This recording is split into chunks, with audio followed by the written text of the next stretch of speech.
правительстве республики прошло совещание с участием первого заместителя министра России по делам Северного Кавказа Одессы Байсултанова.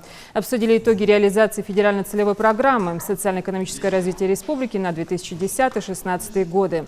Так, в регионе построено множество объектов как в сфере медицины, образования, спорта, так и промышленности. Это заводы, новые школы, детсады, ФОКи, медучреждения. Новое жилье обрели тысячи семей из числа жителей оползневой зоны и вынужденных переселенцев из Чеченской республики.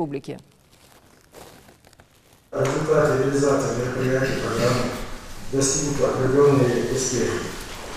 Снижена социальная напряженность, создаются условия для развития отрасли материального производства, социальной сферы, но как следствие содействует решению проблемы занятости позволит повысить реальные доходы населения республики.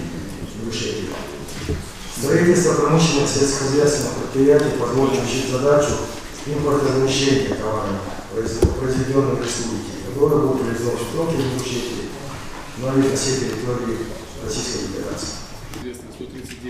После совещания состоялась двусторонняя встреча Одессы Байсултанова и председателя правительства Ингушетии Руслана Гагиева.